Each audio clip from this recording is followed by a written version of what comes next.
Awesome. So it looks like we're live. So welcome everybody. Welcome. We have a new guy, Dave. Welcome to Off the Record, Airtable Secrets and Lore. Rebecca, do you know what week this is off the top of your head?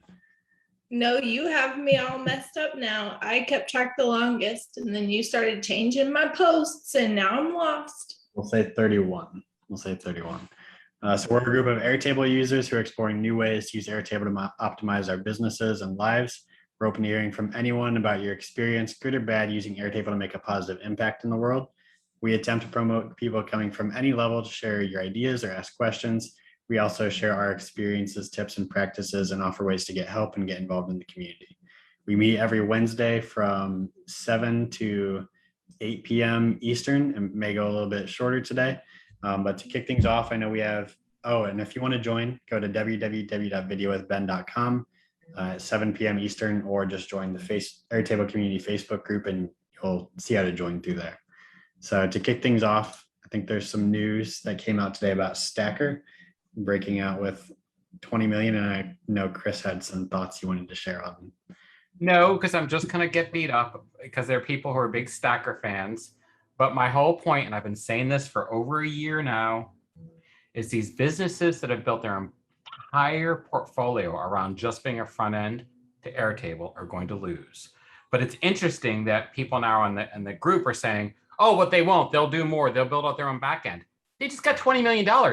They better build out their own back end. I mean, that's like saying to Microsoft Word in version 1, I know what I'm going to do. I'm going to build an add-on for Microsoft Word that will be, a spell checker. It's the whole purpose of Microsoft Word, right? You know, it's just like, but you know, the money's coming from Horowitz. So somebody's done their due diligence. Somebody's in the background talking to Howie, talking to people who've left, saying what's on their roadmap, and said, okay, we know that it's not coming out for a year. This is just all speculation. But if you promise us that you'll do Google Sheets and you do Microsoft's Airtable backend and you do, XYZ, we'll give you $20 million. I mean, I've raised millions of dollars. I was shocked by this just because anybody who uses Stackard, at least in the incarnation I used recently, it chokes on anything over X amount of records. I'm shocked. Mm-hmm. You know, it's like as close to vaporware as you can get. And I get it. If you've got a simple portal, Pori, Software, Stackard all do an amazing job. But for $20 million, that's a lot of developers you could hire. I'll just leave that there. Yeah. So I used Stackard this week for like the second or third time with a client, and they loved it. I did notice one discrepancy. I think Camille talks about this with you, or she's talked about it on here a few times, that like on Stackard, you can toggle through pages of records. So they don't index the whole lot of records. They just do portions at a time. So did they have that when you were doing your test with it, Chris, with your base? No, I tested twice. Once when it was just the original Stackard, and then again when they kind of renamed it. Remember there was a period of time called Stackard X? Mm-hmm. It was kind of like, hey, we've got a little bit of money, so we're going to create a new product. By the way, there'll be a third product now. They've got more money. In both of those times, I had to be put on their special cache, which was like this indexing system that their highest priority customers would get that would make it kind of speedier. Again, I have no problem against this kind of thing, but we have to come down to what we're trying to do here. You've got small to medium clients, right? Using Airtable, worried about licensing counts, wanting to spend enormous sums of money on these front ends. I'm just saying, if you're spending more money on your front end than you are on the development of your back end, you have an image problem. So I think, and I would love for these, all these companies to start, and Stackard actually did this. I give Stackard big kudos for this. There was a period of time in their evolution over the last year or so where they actually had like pre-built apps. They even had them on Product Hunt. Do you guys remember this? Like I never touched. You could buy the Stackard CRM, like all pre-configured. And I kind of like that, but they've kind of backed away from it now. But I think it's at the end of the day, it's now a battle between Software and Stackard. It makes me wonder though, if they're all just fighting for acquisition, like if that's the idea. I feel like now Airtable's gone and done an acquisition. I feel like Stackard away from that when they started to incorporate like Google Sheets, and I saw when I was doing it, they had some integration with Stripe, like as like a source of data. And they had one or two more that I can't remember. I mean, is it the case? Look, with the last week, was it Bays? I know you guys struggle. Is it Bays or Bays with that visualization acquisition? You know, are Airtable stepping up their UI and apps and visualization piece, but they've got the back end, whereas the Softer and the Stackers have the UI but don't have the back end. And it's which way would it go? Like you say, who's going to be the biggest fish in the pond? Who's going to eat up the others? And will there be some acquisitions there, maybe? I mean, yeah. I mean, so, you know, first off, I thought about the acquisition. I thought, okay, is this possible? Because as you guys know, a couple of weeks ago, I was talking to someone in the Valley who was real knowledgeable with all this and said, this is what it looked like if it's going to happen. And of course, if you look at who Airtable is playing with, they're playing with Salesforce. I think that was one of the native or the test integrations, right? So who are all the people they've, just go to the integration section. Like, so they're actually courting some of these people. But at the end of the day, like Stackard or software being acquired, it's not going to happen. I mean, the reality now is they're playing heavy in the Airtable community because, let's be honest, that's where all their users could be, but they have to pivot. I go back to what I said in the group, and I'll stop with this. It's just like last year when JotForm added a backend for a database. And I was like, okay, so now JotForm wants, because they've got a sexy front end, to what Dave just said, right? JotForm's got the front end, so now they need the back end. And I think we're going to see a lot of this. Again, this is such an exciting time to be anywhere literate about anything technology, because you can make heaps of cash fixing people's mistakes. This is to what like homegrown PCs were in the early 90s, no code. You've got a bunch of mom and pops who know a little bit too much about spreadsheets, who are making solutions that other people are wowed at, just like they used to be wowed at a machine that would make sounds when you boot it up from a floppy. You know, it's a good time to be alive and be over 40. Sorry, David, I didn't mean to age us. I think I remember when we met with Airtable, I'm pretty sure they had talked about, or someone in the group was talking about how if Airtable were to build it, they wouldn't do it remotely the same way that Stackard did, because Stackard is like based off the API. And so they're like loading all these records into their like front end by the API and then updating records by the API. And I think at its core, that's what Airtable is doing as well. You just can't see it, but Airtable would have a much more elegant way of doing that without doubling the API calls or something like that. They would just. Plus, I mean, think about what Airtable has done for the front end, even though they don't call it the front end. The App Store was smart, right? They call it the App Store. They put all their own native apps in there. Plus, they basically have outsourced the testing of how the new front end will work to all these app developers, right? We call them apps, and we call them as integrations, but literally they're just people building front ends. Right. So, you know, it literally is right in front of our eyes. I have no love lost for Stackard and software. I do for software because of a whole bunch of reasons, because of some stuff, but more power to them. But at the end of the day, we've got to come to terms with these groups are going to be in our community until they don't need our community. And then you'll never hear from them again. It's just the way it's going to go. All right. So one other piece of news, because I know you got to go early, and I know we got to get Dave on here real quick. Something else that was really interesting. Go. But Chris, your co-host, All right, you go. You can end the meeting and take care of all that. Okay. You guys. So this is another, I don't know if anyone saw this, but Aaron, now I can't pronounce his name, is now running the YouTube account. I thought that was kind of a big deal. But are you guys seeing this? And this is not news. We're going to go right to Dave. But are you guys getting these pop-ups? I'm getting this pop-up everywhere. Book 15 minutes now. Are you guys seeing this everywhere?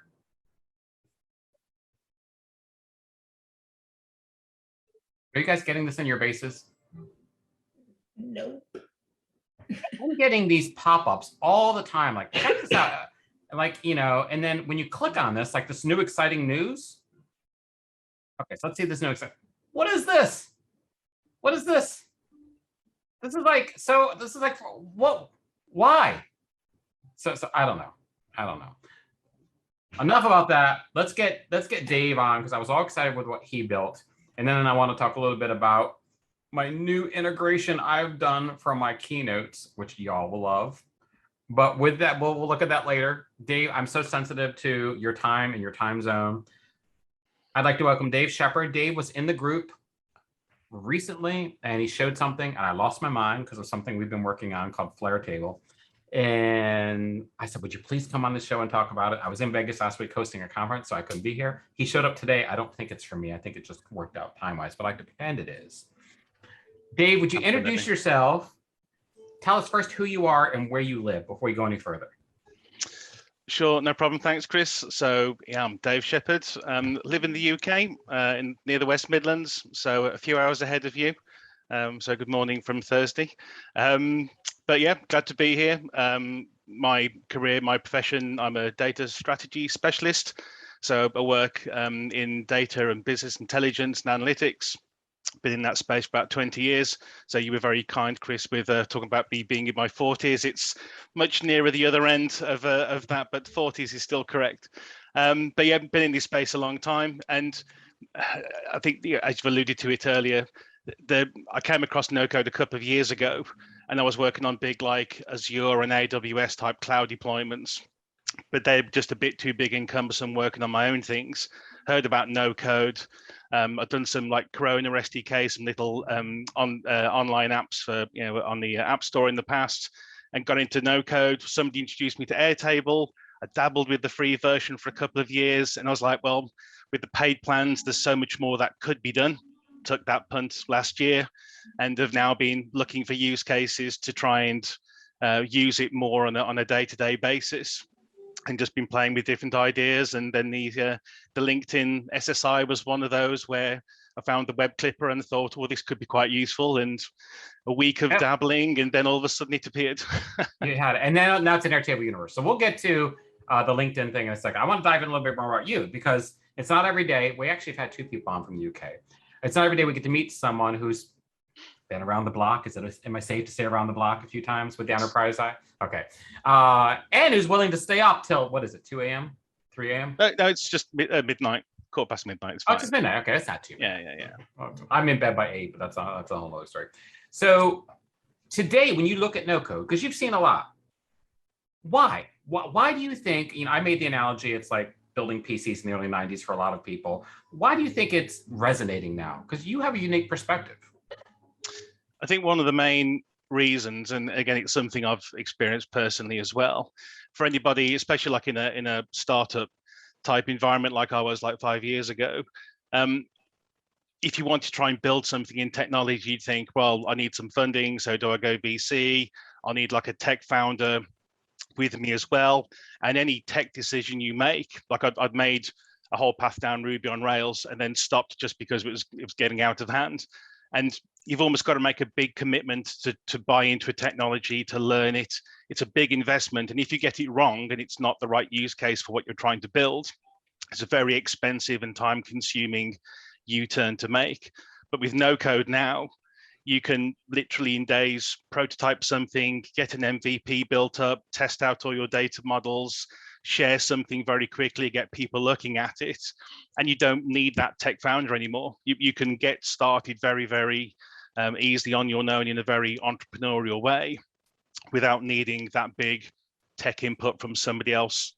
You can largely do it yourself.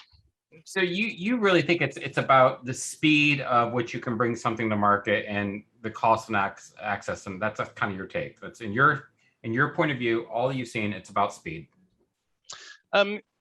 Partly speed, but also just that functionality. So how quickly you can then enable something like an actual UI or an app, a web app. Let me ask you a question, Dave. Take time. Because I can use some acronyms on you I can't use with some of the people under 30. Uh-oh. Do you remember BYOB or BYOD, bring your own device? Remember like in the late 90s, early 2000s, like everyone's like, you can't have your own phone. People would carry 2 phones, and there's like all this. I think there's a whole also element to NoCode that's very much reminiscent of what we would call back in the day shadow IT. So basically enterprise is just quickly kind of whipping things up and moving data around. Do you ever get that sense that it's kind of the Wild West when it comes to NoCode? I think it can be. I mean, I guess there's 2 sides to that. So for people who just need to be very agile and deploy quickly, it's completely fit for purpose. There are very few blockers and barriers for you to go ahead. But more in that enterprise setting, when there are more gates you need to go through, more testing cycles, multiple versions of your software, source control and versioning, then the no-code doesn't quite, some of the no-code solutions don't quite sit in that space. It's more a case of, well, we would just build this, I'd update a new version and deploy it, and then the world can see it. Whereas some of the more, and again, I alluded to it, whether it's cloud with Azure or AWS type solutions, you've got GitHub libraries, you're uploading things, you're checking them in, you've got multiple developers making changes. And I think that's just where maybe no code is going to evolve more into that space, as well as being just a very agile tool for small teams who just need to get something done. Well, I appreciate you taking time. Just I wanted to ask you, because we don't get many Gandalfs up in the show. And if it wasn't for a little bit of spackling and paint, I'd look a little bit more Gandalf myself. Rebecca, you found, I think, Dave, and you've seen his stuff. Do you want to ask him any questions before Dave kind of gives us an overview? And Dave, I need you to actually explain what this is, like, besides the architecture, like what, because once I looked up, I'd never looked at my own score. When you put the link in, I was like, oh, that's neat. I have a score for something. Rebecca, did you have anything before he gives us a demo? Because I know you've poked around.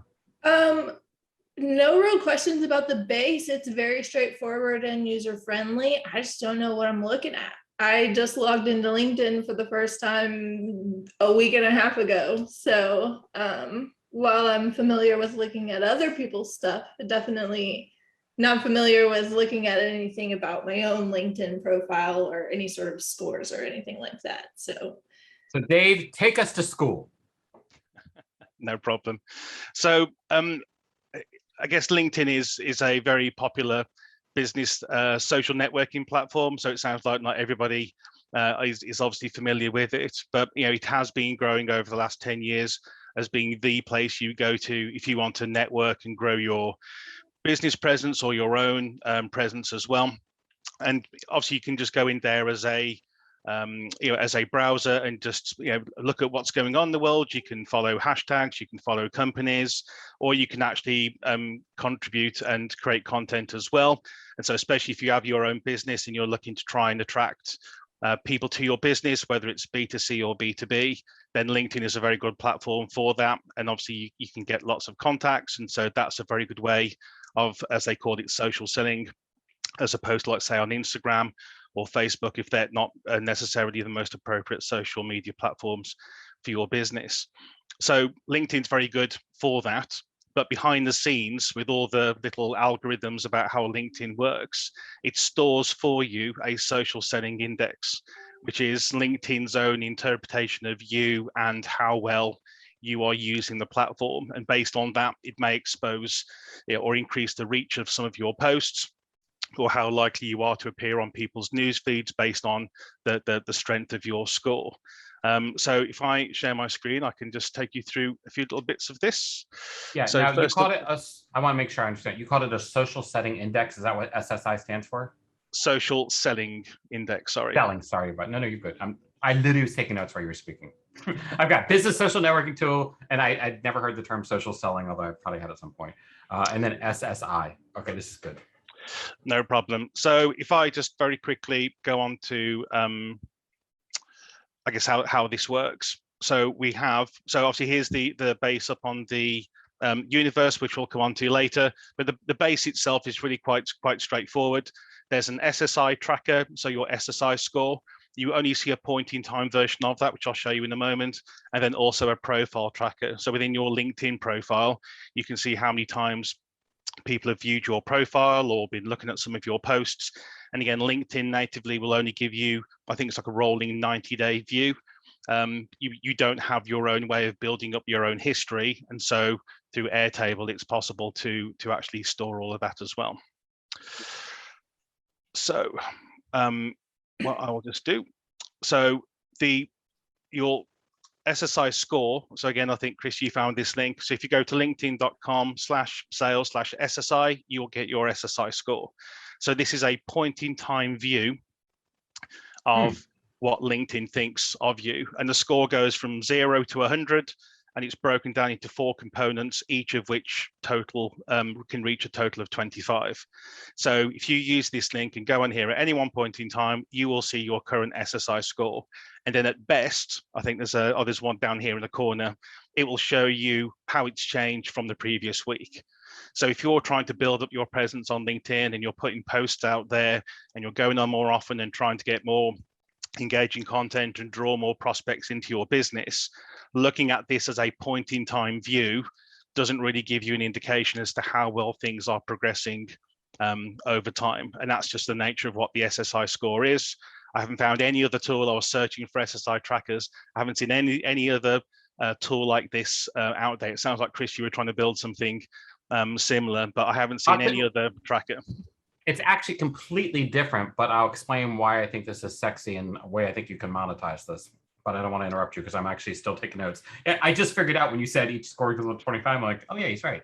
25, 25 is 100. Yes, that's the way it works. Yeah.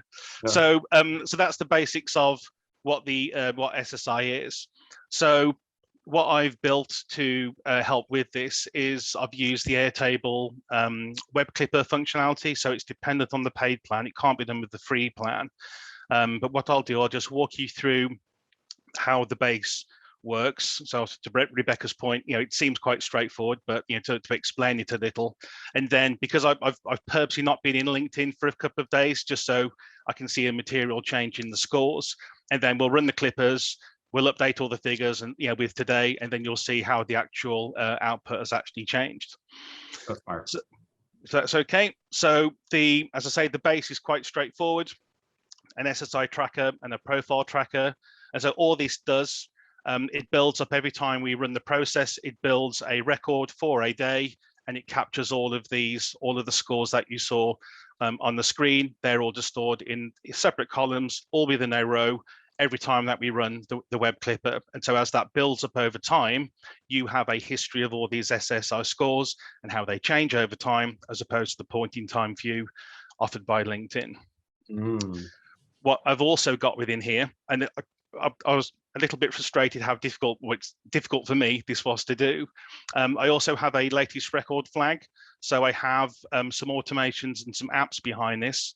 So I have an automation set up. So on either this SSI table or the profile table, as soon as a row is created, there's a script which, with the help of the Airtable support community, I was able to get. So when a row is inserted, it'll obviously be a brand new row under this existing one here from the 15th of August. It will go to that latest record and set the latest updated flag against that record, because I need that in some of the views when I present the graphs, which I'll show you in a moment. But that just makes sure that there's also the latest record is flagged. The reason for doing that is so that I use a couple of views behind these as well. So I have an average, a daily average view. So if for some reason I run this multiple times in a day, I will just get an average for the day. So when I show the charts, I only get one figure per day as opposed to multiple dots. And then I have a view which has got the filter based on that latest record flag. So that just shows me my current scores. So I'll be displaying some values of what my current score is, and then charts which show off that daily average, show me the progress over time. All makes sense so far? Yeah, you can tell you think about data for a living. I've been called a data whisperer in the past, a bit like Neo in the Matrix. I just see data about how it would be acquired and how you could use it. So it's just the nature of how I think, unfortunately. Okay. I'll whisper ones and zeros at you later. Perfect. So from an apps perspective then, and again, apologies, there's 20 plus apps. It just takes a little bit of time to load. So and in a demo, it's going to fail. I'm letting you know now, if it's never failed, tonight's the night it fails. It's just the way it works. This will be okay. It's the web clipper that always seems to fall over. So right. But this is taking a bit of time. So now we've got an example here. So if you go back to the social selling page, it's a fixed view just with current scores. Whereas in here now, I can see that current breakdown of my overall score. And again, this is just a bit out of date. We'll rerun this in a moment. And then the breakdown of each of those 4 categories. And I've color coded them the same as LinkedIn. But now I can see the progress over time. So all these charts, the data is taken from that daily averages view, whereas this single figure is taken from the latest record view where that flag was set. So there's only one row in there, and it's the very latest record. So for me, this is just quite useful as I'm now trying to grow my LinkedIn presence. I can look at this and update it every day, and then based on how active I've been or how many people have followed or a post I've put out, I can then start to see how these different aspects of my SSI score are starting to be influenced, because I can see the trend over time, and it's just far more useful rather than the static view. So that's the nature of, again, 2 simple tables, a couple so this of is views. a Fitbit for your influence on LinkedIn. Absolutely, yes. Okay. So was it Peter Drucker said, it. what gets measured gets managed. So if you have this view of it, it just makes it a more powerful tool, and it's just not natively available within LinkedIn. It's not even in their sales navigator, which you can buy, which I think is about $90 a month. And so that's quite an expensive thing, an expensive pill to swallow. You got Navigator, plus you've got the premium. Plus, if you're in HR, I don't know, I've been fortunate to work with companies that had HR access to LinkedIn. You can literally see like people who are not desirable based on if they interact on controversial posts. I always tell people, I know LinkedIn is attractive, but do not get involved in posts that are becoming polarized, because you're setting yourself up to never be hired. Because a lot of big organizations pay for the back end of LinkedIn when you're doing something much more clever. Can you show us how one of the clippers works? I'm fascinated by this. Yeah, sure. So I'm not that technical at all, just to be clear.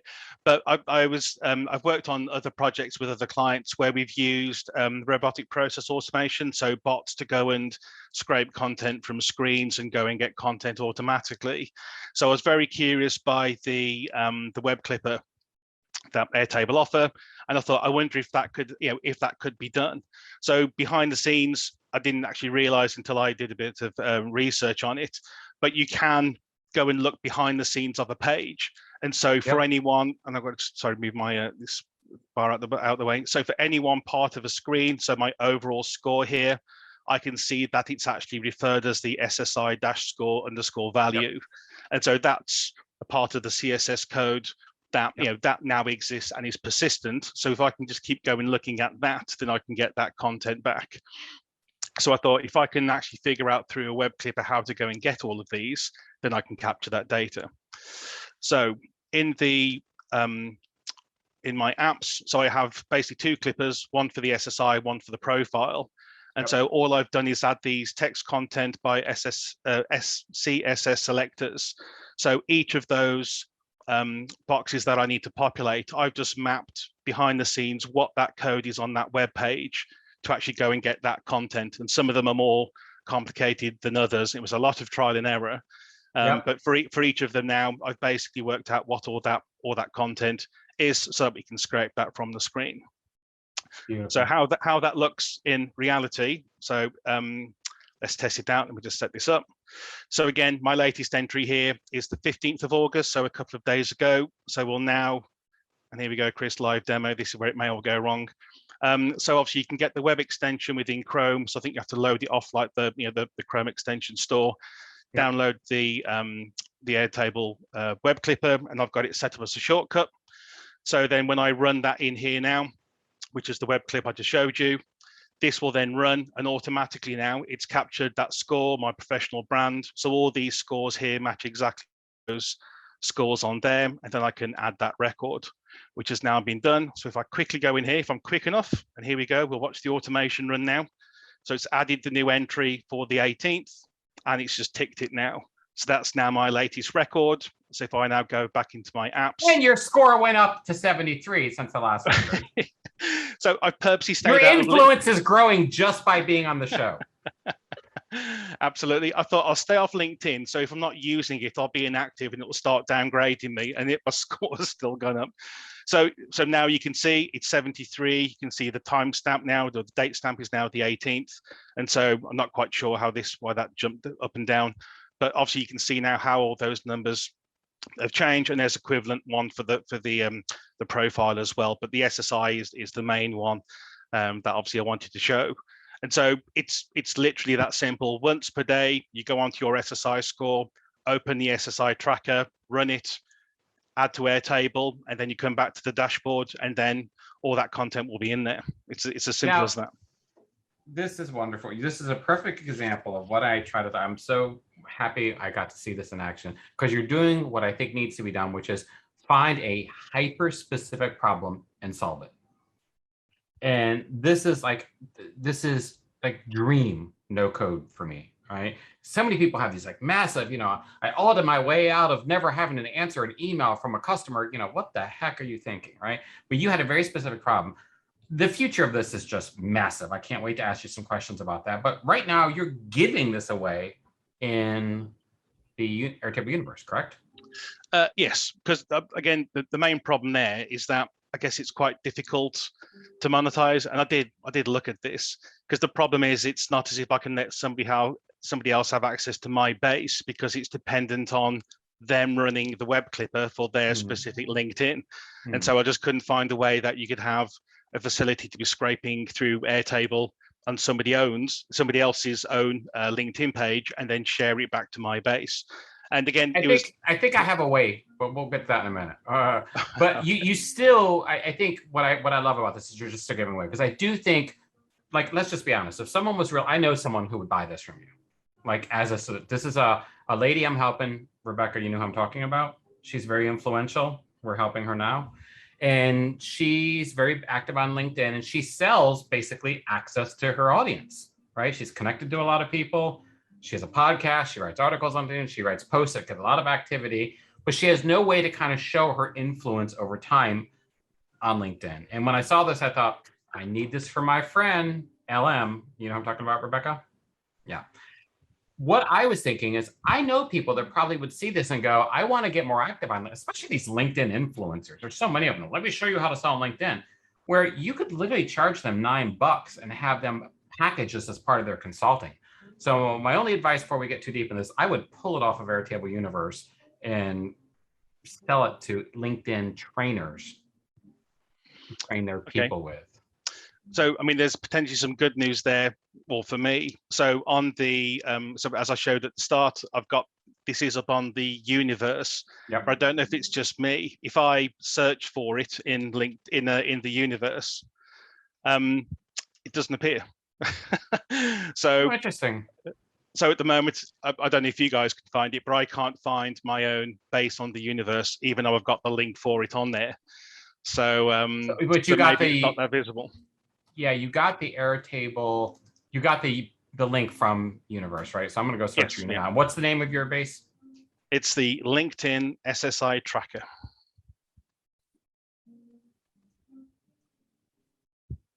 Is there a universe algorithm we need to learn how to SEO, or? No. Listen, I still have the first app you see on Universe, so my life has been happy. It's been there for over a year. It's good, but it's good. I think I still think, leave it there. You can share it with people. You can put it out. People can get it. I know we downloaded a copy because we wanted to play with it. So two things. There's enough people making money hand over fist, teaching people how to use LinkedIn, that you could I would pull it and just, you've done your job demoing in here. No one's go back and re-engineer your work. I think we need to try to find someone to help you with that. Second thing is, dude, you've got a platform here to make a huge difference. So one, a really simple little bit of code that did a LinkedIn login with LinkedIn, and you could automate this for people, right? Because if you just get someone to write a little script that does the login to LinkedIn and just polls LinkedIn once a day, like Buffer and all these other tools, I mean, we're talking probably $1,000 worth of code, right? Then you've actually got an automated solution, and a sales manager could do it for his team, right? So there's one.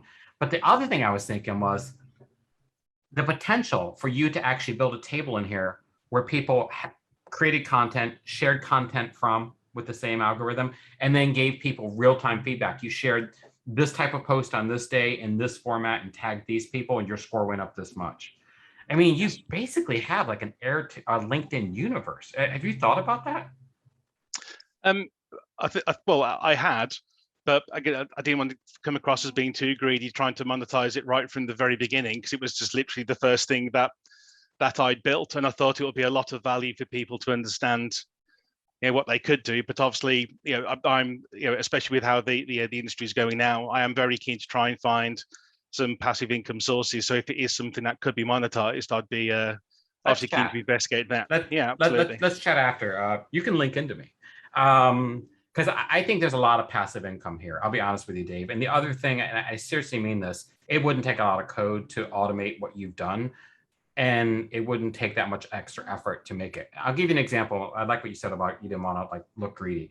When I built the neighborhood COVID thing and like got written up in the news, it was free. It's not free anymore, right? But it does more now, right? It's a whole neighborhood management HOA system, the whole bit, right? I think for you, you have to kind of look at this almost like the audience that you're selling to, those people deal in dollars and cents every day. It's not like you're doing the nursery school teacher rating system, right? Where you want to be sensitive to these are like the people on LinkedIn who would use this tool are kind of sharky. So I wouldn't be too ashamed and like, putting some blood in the water, but I also know it's not an English thing to stay ever so humble. That's it. We just apologize for actually even, they're insinuating that we may charge for it. Yeah. But no, I think it's wonderful. What are you most proud of? If I can just ask you, just like point blank, when you think about it. So I guess I'm most impressed with the outcome from it. So it was nice to like dig around and figure out technically how to make it all match up, but then to get it delivered and then go, oh, I've got it working. But then over a couple of days, it was like, oh, I can see now how this is starting to move and how it influences what I do. So it's now become the useful tool for me, as opposed to a clever technical thing that didn't really have a use case or a business outcome that it could influence. And so it's nice that it's able to move a needle for me that I couldn't find anywhere else. Because when I first saw it, first thing I thought, have you ever used Buffer, the social media app? No. So Buffer basically lets you schedule posts to Twitter, LinkedIn, Facebook, Instagram. You just type something and it sends it out for you. But there's a great connection to Buffer and all these other tools. The first thing I thought was, oh my gosh, you take Dave's tool, put Buffer for the post. So you put your post in LinkedIn, Buffer grabs them from, put your post in Airtable. They grab them from Airtable, from Dave's table and a new table for your post, throws them out through Buffer, right? Dave's tool also then goes out and grabs the real-time score. And then you have a final table, which kind of gives you feedback on what you could have optimized or not optimized. So you get with one of these kind of, influencer type of say, what could I have done better with this? I mean, there is probably millions of dollars being spent every day on people who are just trying to learn to, for lack of a better term, game LinkedIn. And even LinkedIn itself. I mean, have you been on there lately, Dave? Usually it'll say, if you tag someone, you'll get more. It's like, it's constantly asking me to like ruin other people's days. And look, LinkedIn could be a little English in my opinion. It needs a little English humility to it. But I think there's a really big thing there. I'm so impressed with what you've done. Thank you very much. Yeah. It's translatable across pretty much any algorithm. I mean, there are ways to adapt this for YouTube analytics, for Google Analytics, for all of these. And some of these platforms are super weird about giving back your data. And so just the CSS and the web clippers and stuff like that, kind of getting it forcefully out of the platforms that you can't pull it out of easily. There's a huge, not only market for that, but need for that. Yeah, and people need to see that it's possible. I mean, I took screenshots while you're demoing this because I'm doing a talk next week at Microsoft and one the month after for another company. You prove the point that like, just because, like Rebecca said, a company has your data, doesn't mean you can't get it. Yeah, I mean, a lot of the times, and I've worked with clients in the past for things like this, it's nothing, there's nothing untoward here. If you had the time and energy to go onto your SSI page every day and write it down on a piece of paper or type it into a spreadsheet, then you could do that, but more fool you for doing it manually. So the fact there's a process to invasively go in and crawl through the code and get it and capture that automatically, all of a sudden that seemed to be a bit more of an ethical way of capturing it, but it's still publicly available data that you're entitled to go and get. And it's yours. Yeah, absolutely. It's yours. That's the thing. It reminds me, Dave, I don't know if you know much about me, but in the early part of the late part of the 2000s, early part of the 2010s, I scraped the whole internet for everything I ever did. And to this day, you can go on Twitter and a bunch of Facebook and find all these Dancy Air. Another one is Dancy Entertain. And all these accounts are just secret accounts, which every app will let you basically, I think it's Dancy Entertain, entertain, maybe I'm spelling it wrong. Every app will let you entertain. Gotta remember. Yeah, I gotta figure it out. Every app will let you go in and share your data via social, right? So LinkedIn will let you probably send your score out. So again, just having something automate the sending of the data and then that data being someplace else where you can scrape it off. I think it's the score that you're getting for people is so important, especially people who are interested in that. I mean, you said yourself, this came from a problem you had wanting to understand what you could do to be more influential on LinkedIn. Is there anything you learned in this process, not about Airtable, that made you think, maybe I don't want to be so influential on LinkedIn? I think it's helped me be a bit more efficient, I think. So as opposed to, I want to go onto LinkedIn, I need to become popular, so I'll just reply to everyone's post and, like you say, start tagging people and saying this might be useful, or saying great post. There's lots of energy expelling activity that may not influence my score or therefore my reach at all. So by understanding how LinkedIn does work and then being able to track the scores that are, the algorithms that are tracking that, it lets you be more efficient to say, oh, a carefully curated post every week or twice a week, one good article once a month, and following some good people and commenting on some good hashtags by some influencers. It lets you be a lot more targeted about the things you want to do, so that then hopefully people start to come to your company pages or showcase pages and say, this is an interesting person I want to follow. Because then when you do put content out on LinkedIn, it's appearing in their news feeds more often, and hopefully you'll get more leads that way. So I'm looking, as opposed to trying to build email lists and avoiding junk folders, I'm going to, a few of my ideas now, which are like B2B based in the data space, I'm going to try this type of approach and get the right type of curated content to my target customers, and just use all this tracking in LinkedIn to see if I'm actually doing that successfully. Yeah. And again, we'll talk offline, because I think we can get you some passive income in here. By the way, I did find it. It is actually, I was just doing wrong. It's Dancy Entertain, but it's under Dancy Entertainment. It's been a real pleasure having you on. I don't know if you were here Wednesday nights, you're probably sleeping. But you're part of our Facebook group, is that correct? Yes. What works for you? What doesn't work for you? What could we do different in the group as far as you're concerned? I think the group works really well. I mean, it's quite nice to see what people's problems were. And again, when I first came on, I was like, well, I don't have that problem. I don't quite understand. But over the last couple of weeks as well, because again, Rebecca's on there and like nudging me all the time, it feels, which is good. But there's other people who are having problems on there where at least I've got an opinion, or I've also hit that problem. There's somebody using a type form and trying to get like a multi-select passed into Airtable. It's like, oh, I've done that. I've played around with that. And so was just able to say, you can do it, and just explained how I'd got past it, and whether it helped or not, I don't know. But, it's like a giver's gain, isn't it? You just try and offer help because you think you can, and something else you've encountered, and then somebody else will have that same problem that you're looking for. Like one of my current issues now, and you touched on it earlier, Chris, and Ben replied in the group, which is around Softer versus Stacker. I'm trying to get like a B2B multi-tenanted offering, and I'd like Airtable to be the back end. And it's like, well, how can I, what would be the right type of client platform for the front end? Yeah. And so it's asking those types of questions in the group. It's just good to hear everyone's feedback really in there. And again, it doesn't matter what time zone you're in, you just check it whenever you want, and the answers are there. But you don't think there's too much of, I mean, when we took over the group a while ago, we really tried to come in and stamp down a lot of the spammy stuff.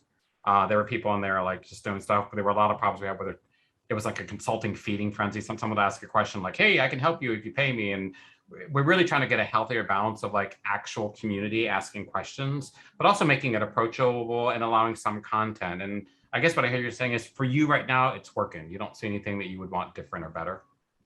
No, I don't think so. I think the only thing, and again, maybe I've fallen foul of something you're trying to like cut down on, but there's been a few people who are new to Airtable, and they're being inundated with, I'll just try this feature and try this button, when at the heart of it, they're still struggling with their underlying base design. They just need that underlying database schema, and they're just not quite sure how to link all the tables up.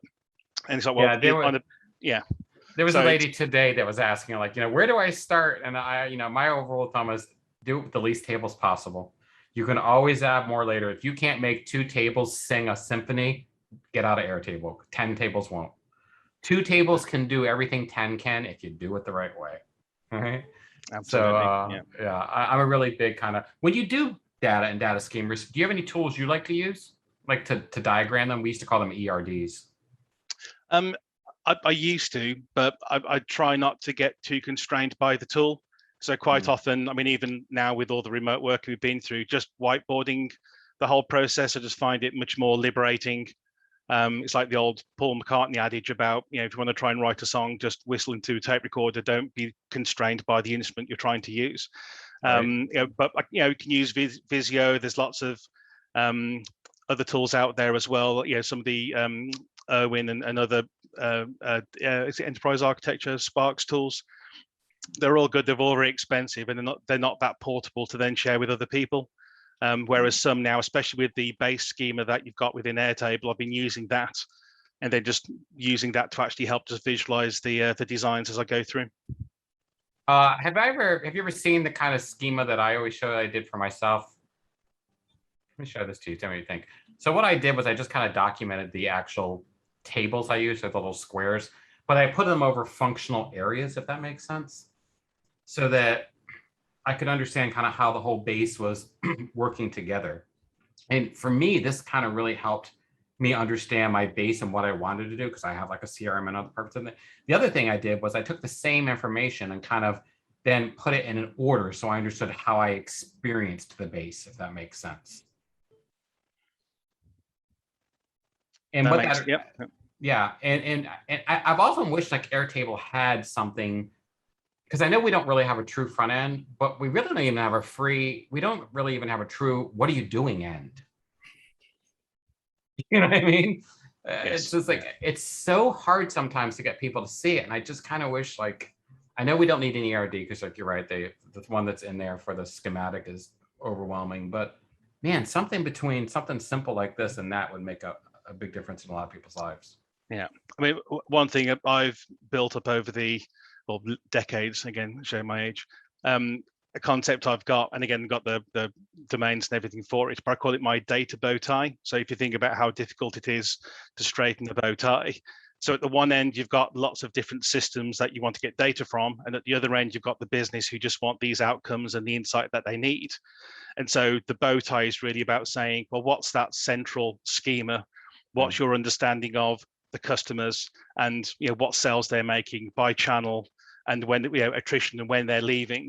And so you map technically how you build that model, and then you can say how would the different business units want to use that model irrespective of where the data came from.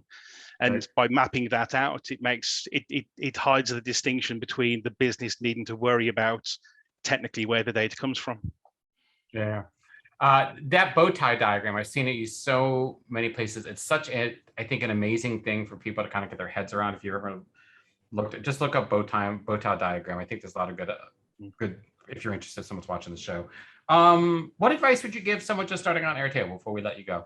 Because you've done a lot now. You're no longer a newbie. I think that the main thing is be clear about what the purpose is of the data you're trying to build. So go in with a clear design of what that outcome is you're trying to achieve.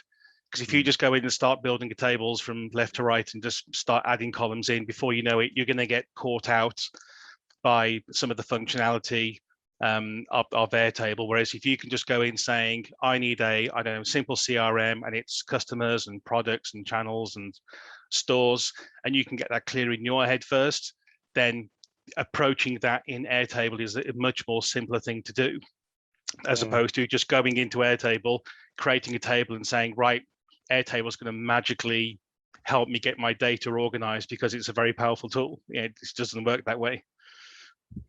I'll tell you, the first thing I do when I do anything with Airtable is I get any data there. The very first thing I do is I don't filter, I don't sort, I group. I am a group junkie. If I can't see groups right away, it's not data. It's just so weird. And then I get all the fun stuff. But thank you so much for coming on and sharing this with us. I know it's so late, and I really appreciate you staying on, because I know it would be hard for me to stay up to midnight, I'll be honest with you. No problem at all. No, it's been my pleasure. Yeah, glad to share it with you, and hopefully it's been useful. And yeah, keen to understand some options about how it can be moved forwards. Yep. Well, yeah, let's take that offline. Rebecca, I don't want to keep Dave up any later. Do you have any other news or things you've been working on you want to share with us or with anyone? I know I wanted to share with you the link I did for the database and some interesting things I've learned about external tables recently. Oh. So no, I think you don't have anything. So I was going to share with you. So I keep all of my quote unquote products in one of my master tables that run my life, right? And we know that is what it is. But speaking of grouping, but what I've been doing is I've been working with a team of folks that are also building me a new website. So not my chrisdancy.com, but like a new website. And one of the things that new website has to do is start to kind of pull all of my LinkedIn data out. I'm sorry, not LinkedIn data. I'm still on Dave's world. Pull all of my life data out, surface it for anyone in the world to kind of search and watch the whole time. And one of the things I loved was I was playing with the external tables, which, everybody loves these external tables. And you see in here, I've got a Chris Dancy test base where I've got my team is working on, that's me paying my team, where I've got, these sections. And what it's allowed me to do is start to say, model like my private data over in my base. And then because of the syncing, it works. And then use Pori to just map to this third hybrid space where my team can actually get to my private data, right? Because my private data is not in this base. My private data is up here in my Airtable base. But it's just because it's a view of that private data synced here. So what they can do is they can then just model that data out in Pori to make it look sexier. Does that make sense? So instead of talking to my base directly, and I have a team of people working on my base, right? I don't want people in my main base because that's where I have social security number, credit cards, health records, the whole thing. But using external views and kind of this middle space where they can then, I can say, hey, build me a Keynote directory where people can come in. It just worked out really good. I've been thinking about doing this more and more because I like the idea of having all my stuff in Airtable, but I don't like the idea of giving people access to my Airtable. I like giving people access to a part of my Airtable. And again, I really can't do that in Airtable without creating a very specific view and all this other kind of stuff, but I can sync a very specific view and let people play with that all day long. But that being said, when I got this done, it ended up being really great because I can finally do what I want to do is when people hire me now for keynotes, they can finally come in and search by emotion, which we never were able to get that working in a really pretty view of just the embed. It was really cute. The other thing is, because Pori's letting me pull in the different sections as table headers or the field headers, it looks like this has sections now. So I can pull in reviews from other companies. I can pull in other people who hired me to do this keynote and have all the information there.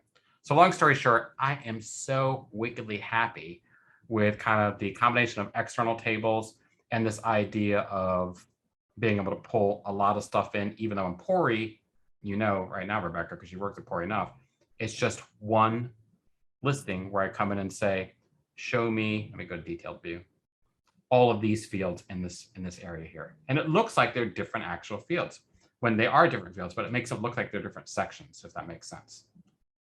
The other thing too is used to, if you had like linked record fields to multiple tables kind of coming to a junction table and you were looking up data from everywhere, you would have to write kind of overrides, say, if this is empty, put this instead and all of that stuff. And now with Pori, you just put all of those fields in that long description, and anything that's not populated in Airtable is just not going to show up. So it's going to do exactly the data from the linked record that you're looking at. So Pori might still be the underdog. It's still the least expensive. It's serving well. Oh, and you'll love this. So I'm going to show you one other thing I got working today. So everybody's always talking about integration to Stripe, right? Stripe integration. Again, real easy to do because now that I've got the keynotes in here, I set up my Stripe payment links and they go right to actually buying the keynote in real time with the options, so it scales. So I was like, boom, right? That's exactly what I wanted. So I could see, like, if we're talking about Dave's scenario, Dave has his, base, he just, $10 or $100, but he has all these add-on packs, right? That he sells with Stripe links that they just he then sells access to the synced table link, which is pulling in all the tips and tricks. You feeling me, Dave? Yeah, so all the guides about, oh, this score's gone down by Yeah. 1%, so here's some tips to improve it. Pay $10 here. Yeah. Yeah, and when I watched the video with Aaron on straight payment links, my mind was like, okay, it's there now. It's there now. Something cheap like Pori, pulling in basically your product store with what you're selling, that then they buy with the link, and then you send people back as the product, a link to the base or a link to the sync table to put in their base. Payment links really changed the game for a lot of people. Have you played with payment links on Stripe, Dave? Not too much at the moment, no. They're super simple to check out, and I would demo it, but I'm always showing my screen and giving away my social security number and credit cards and banking information every time. So I've tried to stop lately. That's all I have for today. I don't have a whole lot more. I'm exhausted after Las Vegas, and I've got another event coming up. But any other news? I've missed the community all week. I don't know what's happened. I heard you and Camille were in the whole thing by yourself last week. Yeah, that was a couple weeks ago, and it was me and Kuban. But Kuban. The one other thing I did see was an article from Stackard.com, which I've never heard of. It's in the Private investor, Stackard. Sure, I believe you. I was just Basically, looking what up. it says is Airtable is the $7.7 billion Roblox of the enterprise. And so if you're not familiar, Roblox is basically a platform where you can go in and build your own of these children's games. Or I shouldn't narrow it adults down play to it. just children. My cousin is one of these developers for this platform. And it really is kind of along the same lines of what Airtable is doing. And if you get a chance, you should definitely check the article out. It was shared in the group earlier today. I did see that one. And I think I wait to like it, but I'm really weird in the group. I won't like stuff unless I've checked out to see if that person actually helps. So did you guys ever click on someone's name in the group to see what else they've contributed? Because I always try to avoid people who, I don't like to interact with people who don't actually help other people. Or, I don't know, I'm really weird that way. I just like, I don't know. I'm like my own version of my LinkedIn index. I'm That's like, just who posted the article. The article is actually about what Airtable is doing, and it talks. Yeah, but does the guy post other stuff? I think that was what I was trying to figure out. Is he like an active participant in our group?